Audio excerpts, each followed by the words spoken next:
The USFL Gambling Podcast Week 7 reaction show on the Sports Gambling Podcast Network is brought to you by Edge Boost. Yes, Edge Boost enables you to double your bet with no interest. Go to sportsgamblingpodcast.com/edge to get started today. And remember, as always, folks, to let it ride. Football is a unique American experience. A game described by one turn-of-the-century critic as crude and barbaric, with little chance of survival. But survive it did. I don't give a damn who you are. It's America, Jack. You know how to play Buenos Aires football? Being played in the United States Football League. Oh my God! Quarterback is toast. We sometimes forget that football, being the consummate team sport, is a great deal more successful when you do play as a unit and don't rely on individual talent. Frankly, I'm impressed with the USFL. America, this league is good for America, and football is a sport that is made for television. That is football. I'm like, spring football is going to work in America. You play to win the game. And now it is time for our USFL report. Boom, and we are back on the USFL Gambling Podcast. Oh, wow. I mean, just a loaded slate of games just happened. This is the reaction show for week 7. And by chance, maybe you're a newcomer getting into the United States Football League. Well, we welcome you. And maybe you're wondering just who the hell you're listening to. Well, my name is Colby Swigga Database Dad, a.k.a. Pick Dundee. That's not a pick. This is a pick. He was raised in the land down under, where a man thinks on his feet, speaks with his fists, and lives by his wits.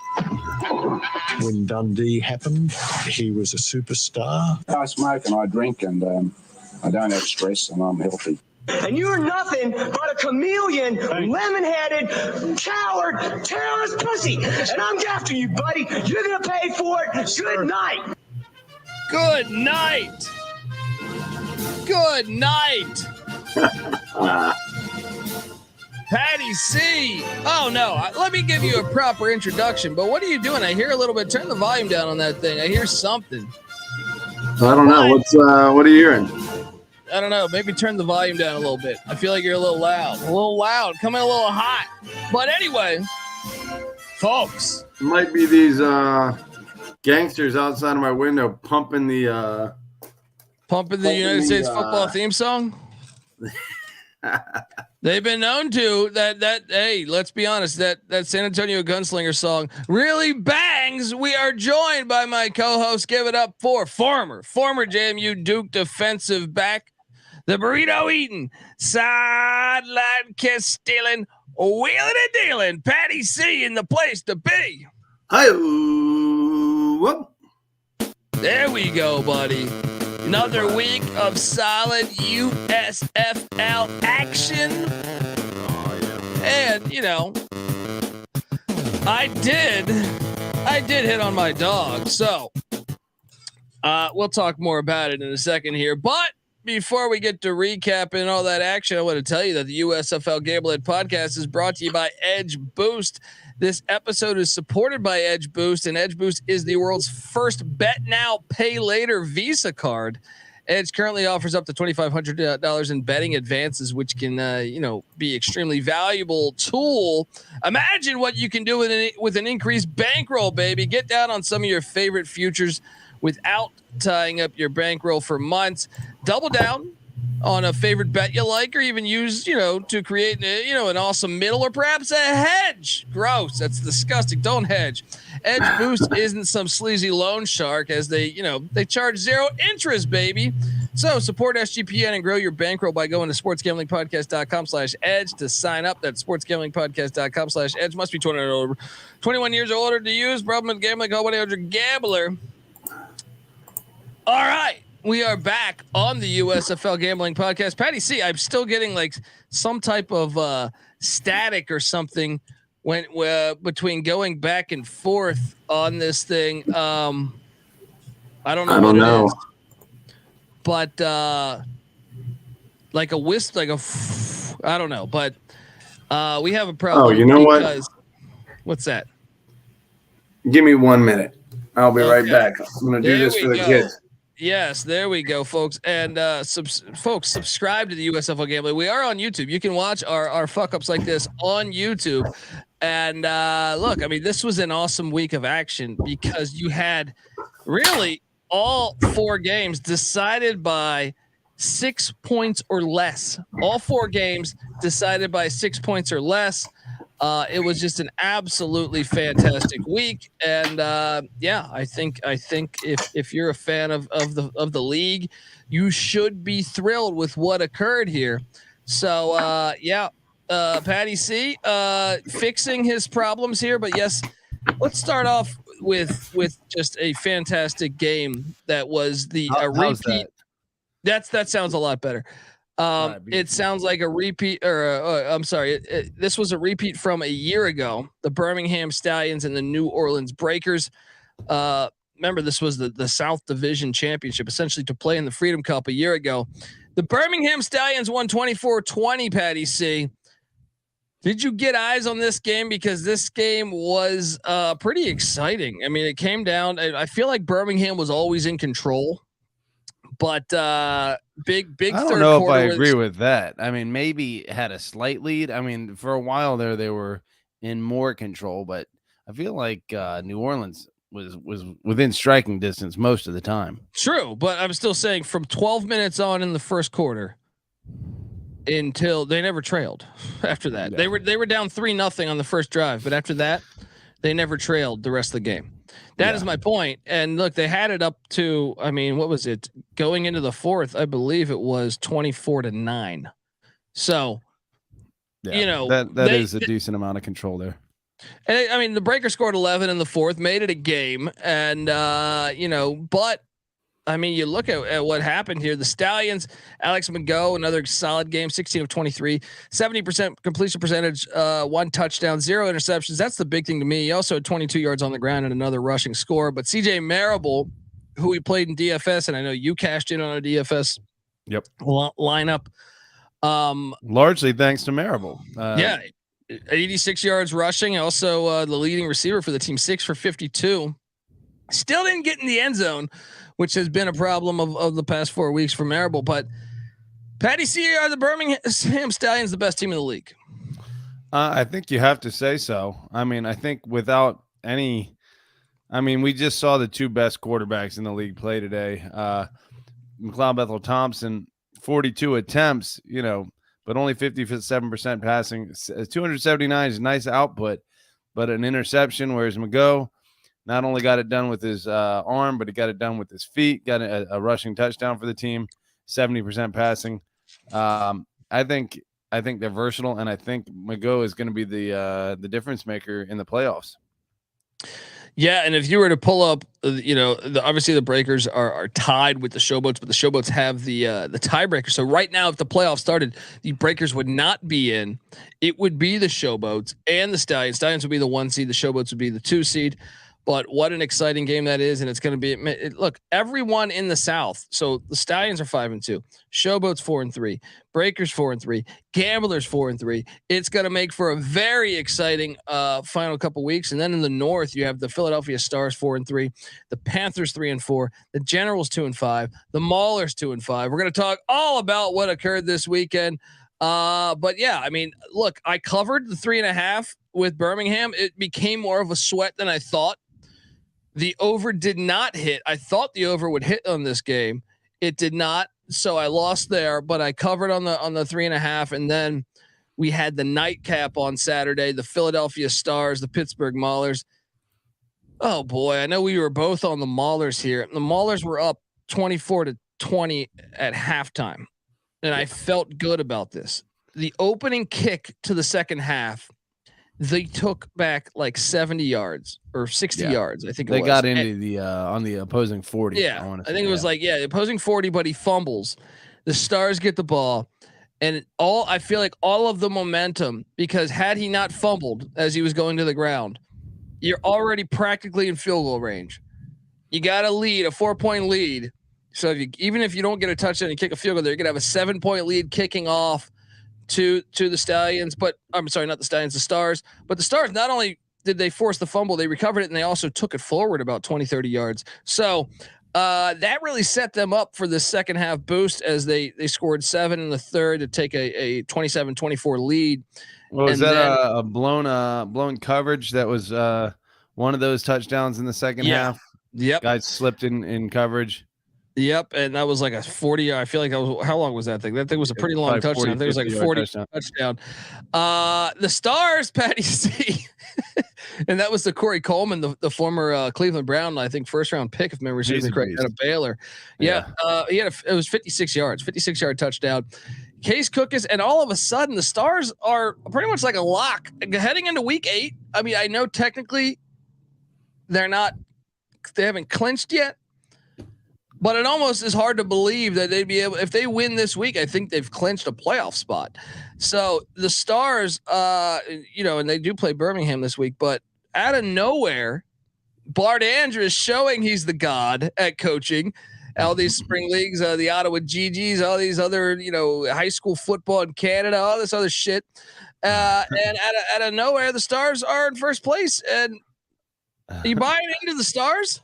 Finding a way, despite having a negative 28 point differential on the season. No, I'm not buying into the Stars. 3 straight wins, and they've managed to get it done with miracles pretty much every time. How is it possible that the entire South is demonstratively better than the entire North? Well, I can make a couple points, but look, we were wrong. We took the Maulers. It was at a pick. I also took the under, which didn't hit. That was the first Maulers under that got cooked. What's that? We should be slapped for taking the Maulers at this point, because they really don't have any offense. It's really pathetic. Once again, the quarterback, the leading rusher, 11 attempts by Trey Williams. The next leading rusher in terms of carries was Garrett Groshek, the fullback, with 4. He had 5 yards on 4 carries. Why do they not run Madre London? I don't understand it. I know rushes for London. Yeah. 8.7 yards per rush. Yeah. I don't get it. Feed the man the rock. Leading receiver is another fullback, Stokey. Oh, I guess, in terms of yardage, they have no offensive approach. They had essentially 2 kick returns for touchdowns. They could have won this game though, dude. I feel like they let them off the hook. I feel like they were the better team in the first half. Philly made better adjustments. The busted coverage cost them. I feel like though, this is one they look back on and say, we could have won this game. I agree. I just think offensively they are so inept, so anemic that you can't really, rely on this team to ever win a game. And they lose more often than not, because even though they are they remind me of like the 90s Virginia Tech special teams, always making plays. I don't know. Maybe they're less about kick blocks and more about kick returns. Henny's dynamic. The guy Simmons, who almost took 2 back, is dynamic. But they play good defense. What is it? Kavaya Tizino, 14 tackles. Yeah. So they're going to do what they do on the special teams and defense side of the ball. But you know what hurts them is like they had a wide open. I want to say it might've been Groshek. I'm trying to remember who it was. That Troy Williams, they're in field goal range, or they're like 5 yards out of field goal range. He hits the running back in the hands. It bounces right off his hands into the corner's hands. Oh, that was tough. And like plays like that are the Pittsburgh Maulers to me. Yeah. That defines their whole season to me. Well, that's what you get when you're targeting your fullback again over the middle. A fullback slant cannot be like the basis of your passing game. What should we do? Is a tough play. Let's go back to the bread and butter, the fullback slant, baby. Look, not since Mike Rozier. That's their identity since Mike Rozier. Look, folks, before we get to Sunday's action, I want to tell you that the USFL Gambling Podcast is brought to you by the NBA Finals and Stanley Cup Finals contest that we have here at SGPN. Yes, we've got 2 more free contests for you for the Stanley Cup and the NBA Finals for you to enter. You can enter exclusively on the SGPN app. That's an app that's free to download. We're not trying to steal money from you or anything. So go out there. It's free to download in the App Store and Google Play Store.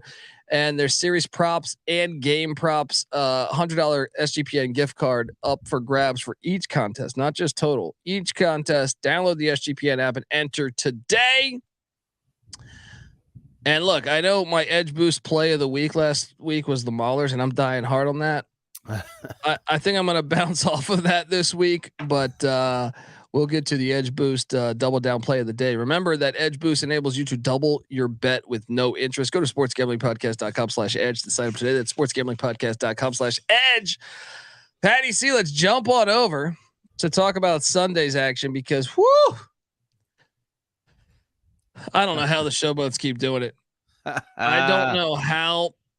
Look, that tackling down the stretch of that game was look, the Gamblers, Mark Thompson, great play call. The Gamblers battle back. They were and credit to Carnell Lake. He really bottled up Thompson in the first half and pretty much for the whole game. But yeah, right to the end there. Yeah, the Gamblers did a great. I thought they noticed they're in man coverage. They do a draw on a critical 3rd and 10 where they could have sent the game to overtime with the field goal. Mark Thompson gets like a 21-yard touchdown run. I feel like if I'm going off memory. Yeah, thereabouts. Yeah. And then you're thinking the Gamblers are going to run away with this because their defense has been good in the second half. And then just a simple pass play, terrible tackling, the cornerback, terrible positioning. He got himself out of position on the play. And then Derek Dillon just takes it for 80 yards. This is like a 10-yard pass that he just takes for 80 yards. Really kind of, like a hitch. I was dumbfounded at that. And the Memphis Showboats, that was their only, in my opinion, like their only real successful offensive play in the second half. I know they got a field goal, but that was because of the Gamblers. I believe they turned it over. So Cole Kelly, 12 of 24, 50% completion percentage, 146 yards. Now I was surprised they did have more success on the ground than I thought they would when they had, they had 126 yards rushing as a team.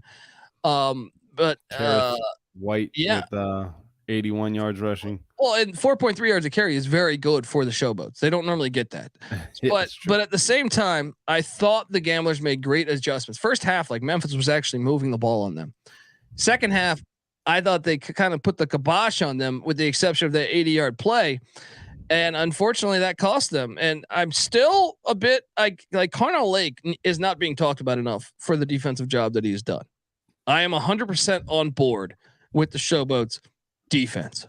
Well, I mean, the two critical interceptions, and once again, that is the problem for the Gamblers with Bahar. Not that either one is particularly his fault. One, the ball was batted up, and Showboats. But that was a story all game. That Showboats D line kept batting down passes. You look at Bahar, 18 of 39. I feel like 10 of those were like batted balls. Well, who's that defensive lineman they have? Is it Atkins? What's his name? Atkins. John Atkins. He is an NFL defense. He had 2 sacks, 12 tackles at the nose tackle position. Or no, that's on the season. Rather, 4 tackles this game. He had 2 sacks. He had 2 sacks. He did have 2 sacks. 5 pass deflections by him alone. Jeez. And guess how many they had as a team? They had as a team 12 pass deflections. Jeez. That's how they won the game.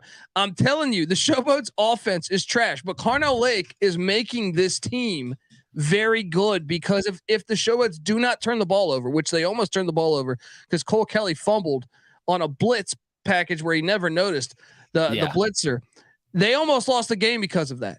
If they don't turn the ball over, this team can go far because I believe in this defense.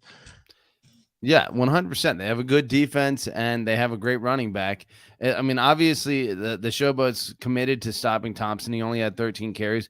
Bahar, in the meantime, 39 pass attempts, 46% completion percentage with 2 interceptions and 12 passes batted down. You kind of have to put it on Bahar.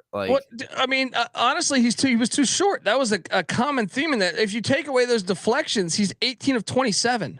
right? Those Yeah. deflections happened at the line of scrimmage, folks. They were not like I was dumbfounded as how many times I'm like, man, this guy's got he's too. It's like the Doug Flutie syndrome there. I was like, he needs to go outside of the pocket Yeah. to complete a pass. passing lane. Either way, I still thought the Gamblers had that game when I shouldn't say that because the Showboats were up majority of the game, but I felt like the adjustments the Gamblers made the Showboats offense really struggle in the second half. And to give it up in that way where they have that great play call, I thought that was an unbelievably great play call in the draw. And they're in a spot to steal the win there. They steal the win, and then they give up an 80-yard play on some bullshit. Yeah. But hey, shout out to the Showboats. Do you find it ironic that right now the 3 teams with the home field are in the playoffs out of the 4? It's the 4th one is in Canton. But anyway, for an advantage that is not supposed to mean anything, supposedly, it's interesting, placebo effect. Who knows? But you see my concerns with the offensive side of the ball in the Showboats. Like, I don't know how they keep doing this. Yes, I do see your concerns. I think they're the South's version of the Stars. They kind of just find a way to get it done. And Todd Haley, look, he's in the playoffs right now. He's got his own radio show in Memphis. Let's go. Toast to the town, Todd Haley. You saw, dude, I saw there was a bunch of XFL layoffs today, and you wonder. I think they fired over 30 people. Now, some of that was marketing. I think marketing, which I thought they did a bad job of doing. I thought the USFL had them beat there, but you wonder about that. I also saw this. Out of this next game, this was my money line play: 6.5 point dogs. The Michigan Panthers take down Kyle Laletta Cheese, who got the start, but then DeAndre Johnson came in and actually threw a touchdown. Looked all right. He looked all right. Yeah, he looked all right.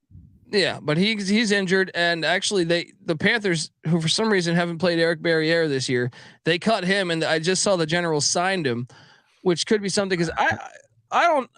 Whatever happened to Dakota Pro Cup, I don't understand Laletta playing. It doesn't make any sense to me.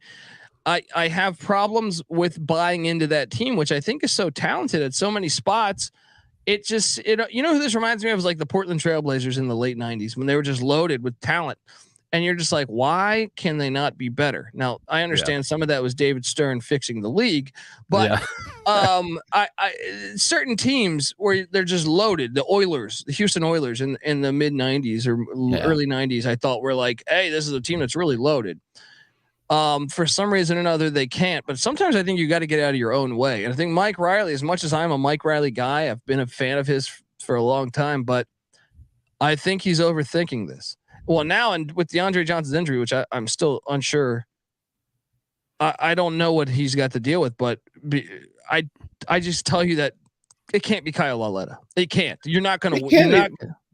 But I'll say this: if your quarterbacks, combined for the game are completing 60% of your passes with 3 touchdowns and 0 interceptions, I think you take that. 60% is nothing special. What do you think? Like an acceptable average completion percentage in the USFL should be for your quarterback play? 63? I feel like it's getting better this year. I don't have the stats to back it up. I feel like it's better this year than last year, but. Yeah. Buddy, you still, I can't buy in. What are they doing wrong? Something is wrong. And when I watch it and I see Trey Williams and I see Darius Victor and I see Alonzo Moore and I see Eccles Looper, I see a team that I think is talented. Yeah. I see a team that's talented. And for some reason they're getting in front, they're getting in their own way. Like, I actually think this is the best roster in the North. I really believe. Offensively, I agree. I don't know. Their defense has been solid this year. I feel it's not like they're getting smoked. I don't know. I don't understand how they're not doing it. To me, maybe it's the fact they keep going from different quarterback to different quarterback, and the tempo is off. But something does not look the part, and that's why I took the Michigan Panthers. They won on the money line. They were my dog of the week, and let's be honest. It's still football. Quarterback is always going to be very important. And while Laletta is serviceable, if probably below average, Johnson if he's not getting it done, he only had 9 rushing yards this game, 4 rushes, 9 yards. As a passer, he's kind of mediocre, as well. So they have poor quarterback play. And what have their losses been by? That's what I need to take a look. Are they losing close most of the time? Close. Look, but it's been a turnover here or there. I don't believe they haven't lost by more than 6 points in the last 4 games. But they didn't need to bench him. Like that, I get it. The offense wasn't as prolific without Luis Perez and Cavante Turpin and Garrett McGinn, who was a solid offensive lineman from a year ago. But at the same time, they were all there. The turnovers. Darius Victor had 3 fumbles in 2 weeks ago in that game. Other games, DeAndre Johnson scored. They didn't rule it a score. I thought that was a critical play. They've been right there. I don't think they needed this abrupt change to the offense. I thought Prokop and Johnson were the answer. I think Riley was overthinking it. Even if Laletta did play good statistically, 2 touchdowns, didn't turn the ball over. I think didn't he get a strip sack? I think he might have fumbled. I mean, you just watch. I mean, I guess 56% isn't good statistically, but 2 touchdowns and no picks, you'll take that for sure. But you just watch him, and it's just it's not crisp. It's not terrible, but they're not Dyson Michigan up. Let me ask you this. Do you think they have the most talented roster in the North? From an offensive standpoint, let's see who else would he you got the Panthers were better. That wide receiver for the Panthers might be better. Joe Walker? Yeah, Walker. Yeah, but he was there last year. He was good last year. He played quarterback at Delaware back in the day. I remember watching him, but Walker pops off screen. Reggie Corbin's solid, but Love has been an issue, and I still feel like they don't have the depth. Colburn looked better for the Stars this week, and we think he's good, and Cookus is solid. But I think when you really think about all the players that they have, all the playmakers, without a doubt, offensively, they are the best, offense in the North. The Maulers clearly the best. Coming into this week, the Generals had the number 1 rated defense. So, I mean, look, their point differential on the season is dead even, 128 and 128, and yet they're 2-5. That tells you that they're always just a play away. Maybe they got the bad luck, poison this year. Well, let's talk about the Michigan Panthers because they're undefeated on the road. They're 3-0 on the road. They're winless at that terrible stadium. Get out of the dome. That absolute terrible stadium, that Ford Field, that no football game should ever be played, if you ask me. The USFL football gods are speaking, to us and to Michigan, saying, "Get out of that dome, get onto that gray field at Eastern Michigan." I know, or Central. Go either any of those. But we love the Eastern Michigan Stadium. But even if not that, there's got to be an MLS team. Play at the fucking Detroit Tiger Stadium. It'd be better than Ford Field. Man, that'd be beautiful. Yeah, let's go. But Josh Love had a good game, 3 touchdowns, 0 turnovers. Look, if this guy does not turn the ball over in the red zone, the offense has never been the problem as far as moving for yardage. They've been able to get first downs, move the chains. The problem has been red zone turnovers, specifically red zone turnovers, but also turnovers in general. There's strip sacks. I feel like that go back to the house. I kind of buy into this roster though. Joe Walker 5 for 121. Remember I said this former quarterback at Delaware. Trey Quinn had 3 for 61 and a touchdown. He also threw for a 19-yard pass. He's a stud. The former Washington Redskin buddy. And I think they're Corbin back on track with 78 rushing yards. Yeah, and I like Stevie Scott too, the backup. They have a solid 1-2 punch. Yeah. Look, I think this team's pretty good if they can just not turn the ball over. If they can take a page from our boy Todd Haley and Carnell Lake and say, "Hey, don't turn the ball over. We're going to win a lot of games." And that's true. I feel like in this league, the team that turns the ball over at least is probably going to win or at least be in the playoffs. Yep. How do you see? True. Okay, I know we're going to save our power rankings for Thursday's episode with NC Nick, but what game next week jumps out to you? Look, we got Houston. First off, I alluded to the race in the South, which is just heating up, but also every team is still in this. I mean, yes, the Stars have a 2-game lead on the Generals and Maulers, so that's the big advantage. But if the Generals or Maulers, or they're just one game out of the playoffs, and then in the South, everyone's alive. I mean, really, all 8 teams are very much alive. This did not happen in the XFL, so this is interesting as we head into week 8. Week 8 on Saturday, and I'm not going to talk about the lines yet. We'll talk about that on Thursday. But Gamblers are in Canton, Ohio, taking on the Pittsburgh Maulers, which I find to be an interesting game because I think the Maulers will be able to neutralize that rushing attack. Can Bahar find a way to beat you in the air? That game's appealing. And can the Pittsburgh Maulers move the ball at all against a decent Generals defense or Gamblers defense? I'm sorry. That game's going to be an absolute slugfest. Yeah, that's going to be on USA Network at 9 a.m. Then at noon, that's Pacific time. Then at noon Pacific, you get the Philadelphia Stars at the Birmingham Stallions. Now, here's why this one's interesting to me. The Stars just got themselves a 2-game lead, but they're playing the best team in the league. I think we all think.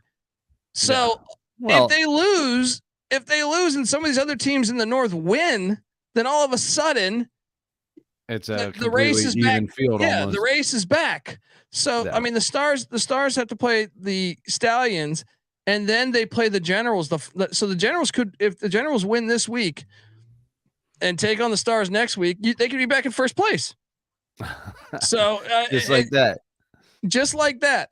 And so I find that game interesting. Which game out of the Saturday slate, Gamblers, Maulers, Star Stallions, are you more excited to watch? Well, I think you have to say Star Stallions. It's a rematch of the championship game, and they're the respective top teams in their division. So that is true. Rematch of the Freedom Cup. Yes, you got to make sure you highlight that. It could be a preview of the Freedom Cup again. There you go. So, there you go. And then Sunday, you get the Memphis Showboats at Tom Benson Hall of Fame Stadium in Canton, Ohio, former home of the Canton Bulldogs.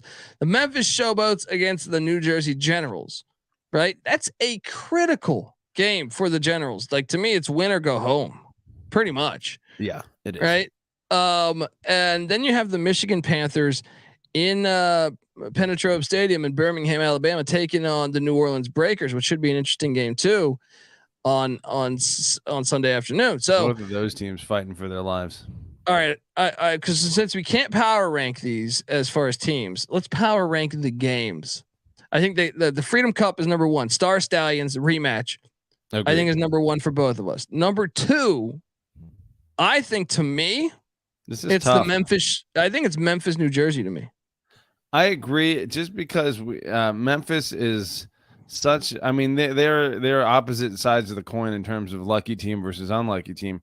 But in terms of skill, we've leaned on New Jersey over Memphis all year long. So is this the game that shows, and does that, obviously going to have a big impact on both of their seasons, but maybe old Todd Haley just has that it factor. That's true.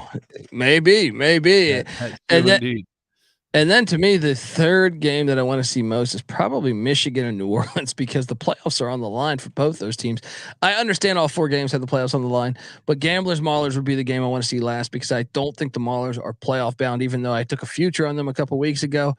Gamblers, they're probably not, but they both play a compelling brand of football. I mean, they play hard hitting. Both of those defenses just destroy, and that's why the USFL is so great. Really, because receivers going over the middle and getting tattooed is back. And that was such a huge part of what made football great in the early 90s and in the 80s. That went away. Anytime before that, that shit.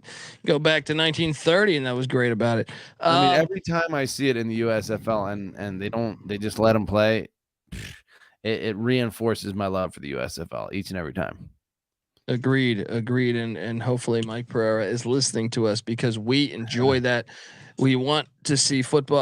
I was watching a game the other day. They were replaying the Nebraska national championship against Florida State in the 90s, and I was watching, and I was like, man, we've really fucked up football. You know what I mean? Like, we've really, it was a lot better now. Glad to see the USFL kind of pushing back against that, because when I watch sometimes the NFL or the XFL, I see these ridiculous calls, and I just in college, it's just not as good as it was. So hopefully we could push back and fight the good fight Folks, subscribe to the USFL Gambling Podcast this Thursday night. Me, Patty C, NT Nick will be picking winners, picking DFS lineups. We've hit for DFS lineups before in the past. Patty C, we hit for some cash last week. Boom. 2 weeks in a row, baby.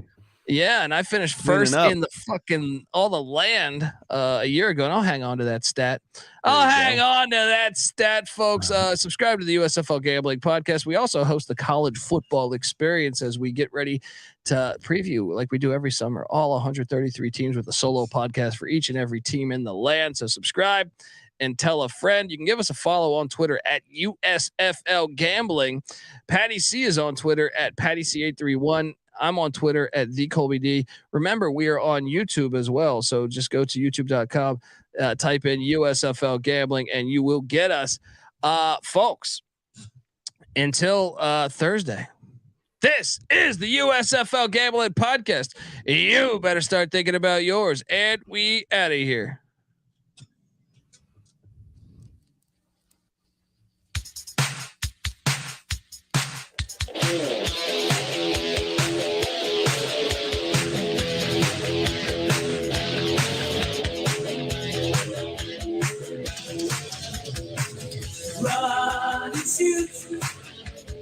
We can really run and shoot. And the whole team's looking and the whole world's looking with the gamblers. Run and shoot. We can really run and shoot. And you know what you're getting because the books we written with the gamblers. Everybody's trying to stop